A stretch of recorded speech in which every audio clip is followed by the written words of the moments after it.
Hello लाडक्या बहिणींनो आणि लाडक्या ताईंनो, तुमच्यासाठी 2025 ची सर्वात मोठी न्यूज घेऊन आलेलो आहे. अर्जंट माहिती लाडक्या बहिणींनो, ज्या बहिणींची ई-केवायसी झाली आहे तरी सुद्धा आता महिलांचा लाभ बंद होणार आहे. ई-केवायसीला सुरुवात झाली होती आणि अनेक लाडक्या बहिणींनी महाराष्ट्रामध्ये ई-केवायसी केली आणि काही बहिणींची ई-केवायसी बाकी आहे. तरी सरकारचा नवीन मोठा नियम आलेला आहे. ज्या बहिणींनी ई-केवायसी केली तरी सुद्धा त्यांचा लाभ बंद होणार आहे. अत्यंत महत्त्वाचा व्हिडिओ असणार आहे लाडक्या बहिणींनो आणि ही तुमच्यासाठी सर्वाधिक 2025 मधली सर्वात मोठी दुःख भरी गोष्ट असणार आहे. लाडक्या बहिणींनो, बघा काय झालेलं आहे सगळं मी तुम्हाला व्हिडिओच्या माध्यमातून सांगणार आहे. ज्या ज्या बहिणी खालील कंडिशन मध्ये बसणार नाही तर त्यांना ई केवायसी होऊन सुद्धा लाभ मिळणार नाहीये. तर बघा लाडक्या बहिणींनो, सर्वात पहिली अट आहे, तुम्ही महाराष्ट्र राज्याचे रहिवासी असणं गरजेचं आहे. जर तुमच्यापैकी कोणत्याही बहिणींना महाराष्ट्राचे रहिवासी नसून सुद्धा फॉर्म भरलेला आहे तर त्यांचा लाभ मिळणं आता बंद होणार आहे.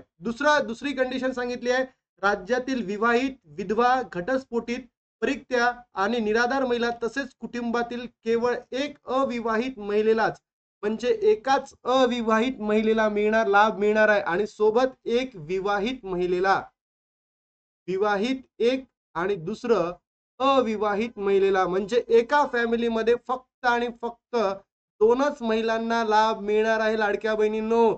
अत्यंत दुःखाची गोष्ट आलेली आहे, अत्यंत दुःखाची गोष्ट आहे लाडक्या बहिणींनो.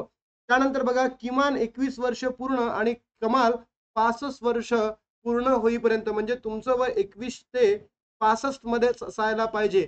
अनेक लाडक्या बहिणींनी जेव्हा हा फॉर्म सुरू झाला होता तेव्हा त्यांचं वय काय होतं, 21च्या कमी असून सुद्धा त्यांनी 21 वर्ष दाखवलं, खोटी कागदपत्रे दाखवली आणि त्याच्या माध्यमातून त्यांनी लाडकी बहीण योजनेचा फायदा करून घेतला. आणि काही अशा मातोश्री होत्या, त्यांनी 65 पेक्षा कमी दाखवलं आणि आपला फायदा करून घेतला. तर आता हे सगळं बंद होणार आहे. कारण लाडक्या बहिणींनो, सोबतच तुमचंही आधार कार्ड लावा लागणार आहे आणि त्याचबरोबर तुमचे हजबंड किंवा तुमचे बाबा यांचं या ठिकाणी आधार कार्ड जोडलं जाणार आहे, आधार कार्ड नंबर जोडला जाणार आहे. म्हणून या अटी आता तुम्हाला योग्य पद्धतीने बघावंच लागणार आहे. सोबतच चौथी अट आहे लाडक्या बहिणींनो, लाभार्थ्यांचे स्वतःचे आधार लिंक नसलेले बँक खाते, म्हणजे ज्या बहिणींनी फॉर्म भरलेला आहे त्यांचंच अकाउंट पाहिजे आणि त्यांचाच आधार क्रमांक त्यांच्या अकाउंटला काय पाहिजे, रजिस्टर्ड पाहिजे, त्याची केवायसी झाली पाहिजे, त्यांची सीडिंग झालेली पाहिजे. त्यानंतर लाभार्थ्याच्या कुटुंबाचे इन्कम 2.5 लाखापेक्षा जास्त नसावे.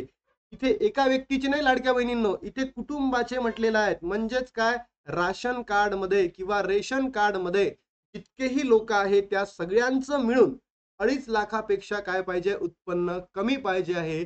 तेव्हाच जाऊन तुम्हाला लाडकी बहीण योजनेचा फायदा मिळणार आहे. अजून अनेक कंडिशन्स आहेत, ते सुद्धा मी तुम्हाला सांगतो. बघा इथे सांगितलं आहे, त्यांच्या कुटुंबाचे एकत्रित उत्पन्न 2.5 लाखापेक्षा अधिक आहे त्या बहिणींना या ठिकाणी आता लाभ मिळणार नाही. ज्यांनी केवायसी केली असेल त्यांना सुद्धा आता लाभ मिळणार नाही आहे. त्यानंतर ज्यांच्या कुटुंबातील सदस्य आय करदाता आहे, म्हणजेच तुमच्या फॅमिली मधला एखादी व्यक्ती ITR फाईल करतो, इन्कम टॅक्स रिटर्न फाईल करतो, अशाही महिलांना, त्या कुटुंबातील महिलांना आता लाभ मिळणार नाही आहे. म्हणजेच तुमचं इन्कम 2.5 लाखाच्या वर आहे आणि तुम्ही ITR फाईल करत आहेत. त्यानंतर जर तुम्ही बघितलं असेल, ज्यांच्या कुटुंबातील सदस्य नियमित कायम कर्मचारी म्हणून सरकारी विभाग, उपक्रम, मंडळ, भारत सरकार किंवा राज्य सरकारच्या स्थानिक संस्थांमध्ये कार्यरत किंवा सेवानिवृत्तीनंतर निवृत्त वेतन घेत नाही, तथापि 2.5 लाख उत्पन्न असलेले बाह्य यंत्रणेद्वारे कार्यरत असलेली कर्मचारी, स्वयंसेवी कामगार, कंत्राटी कर्मचारी यांना सुद्धा आता या लाडकी बहीण योजनेचा फायदा होणार नाही आहे. म्हणजे तुम्ही प्रायव्हेट एम्प्लॉई असा, बरोबर, तुम्ही कॉन्ट्रॅक्च्युअल बेसिसवर एम्प्लॉई असा, त्यानंतर तुम्ही कर्मचारी असा, बरोबर, सोबतच तुम्ही गव्हर्नमेंट मध्ये काही असाल, निवृत्त वेतन घेताय, तुम्ही काहीही पेमेंट घेताय, तर तुम्हाला या योजनेचा लाभ मिळणार नाही या लाडक्या बहिणींनो.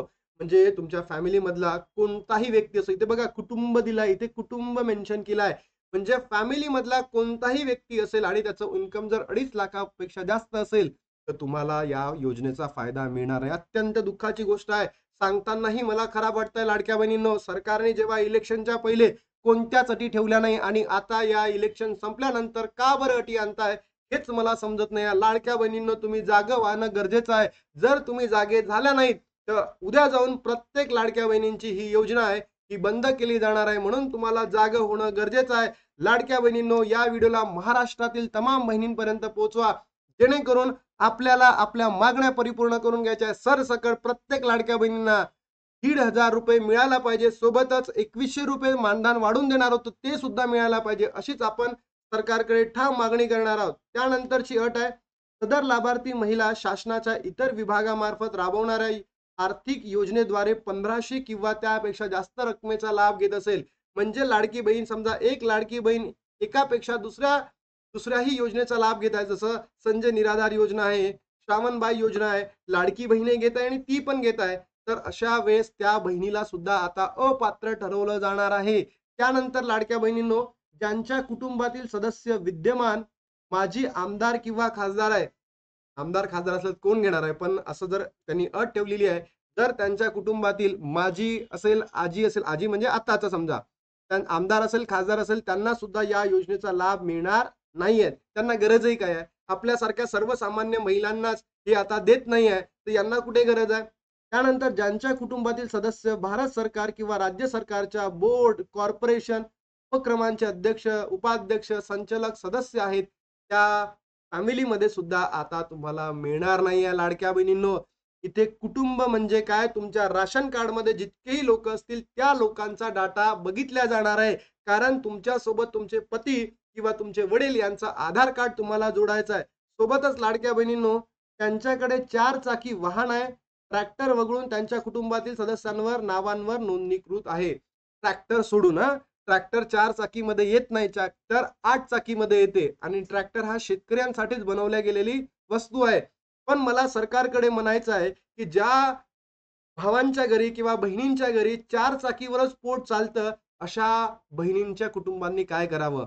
सरकारकडे पुन्हा माझी एकदा मागणी आहे की या लाडक्या बहिणींना नेमकं काय करावं आणि काय नाही करावं, याचं उत्तर तुम्ही लवकरात लवकर द्यावं. कारण की असे आहे, 4 चाकी वाहने, ट्रॅक्टर वगळून इतर कुटुंबातील सदस्यांच्या नावावर नोंदणीकृत नाही पाहिजे म्हणते, त्यांच्या कुटुंबामध्ये भारत सरकार, राज्य सरकार, बोर्ड, कॉर्पोरेशन मध्ये नाही पाहिजे म्हणते.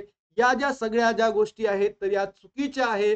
महाराष्ट्रातील लाडक्या बहिणींनो, तुम्ही जागृत होणं गरजेचं आहे. जर तुम्ही आताही जागृत झाला नाही, तर येणाऱ्या कालावधीमध्ये सगळ्याच बहिणींचे जे लाडकी बहीण योजनेचे पैसे आहेत ते बंद होऊ शकतात. म्हणून लाडक्या बहिणींनो, या व्हिडिओला महाराष्ट्रातील तमाम बहिणींपर्यंत पोहोचवा, जेणेकरून प्रत्येक बहिणीला माहिती पडायला पाहिजे की सरकार काय करत आहे. जरी तुमची ई-केवायसी झाली असेल, तरी सुद्धा आता तुम्हाला लाभ बंद होणार आहे. या सगळ्या गोष्टी लाडक्या बहिणींनो तुम्हाला समजून घेणं गरजेचं आहे. तुम्हाला तुमच्या महाराष्ट्रातील तमाम बहिणींपर्यंत पोहोचवणं गरजेचं आहे. अदरवाईज तुमचा लाभ आज सुरू आहे, उद्या बंद होऊ शकतो. म्हणून मला सांगायचं आहे की महाराष्ट्रातील तमाम बहिणींपर्यंत व्हिडिओला पोहोचवा. योग्य वाटलं लाईक करा, शेअर करा, सबस्क्राईब करा, सपोर्ट करा. आपण सरकारकडे मागणी करू, मागणी पत्र पाठवू आणि त्याच्या माध्यमातून हे जे अपात्रतेचे निकष दिले आहेत त्यांनी, हे सगळे अपात्रतेचे निकष आपण इथून हकलून लावू आणि त्याच्या माध्यमातून तुम्हाला प्रत्येक बहिणीला लाडक्या बहीण योजनेचा लाभ मिळणं आवश्यक आहे. चला तर लाडक्या बहिणींनो, आता माझं काम संपलं. सरकारनेही इकडे अपात्र घोषित केलाय, पण तुम्हाला अपात्र करू शकता.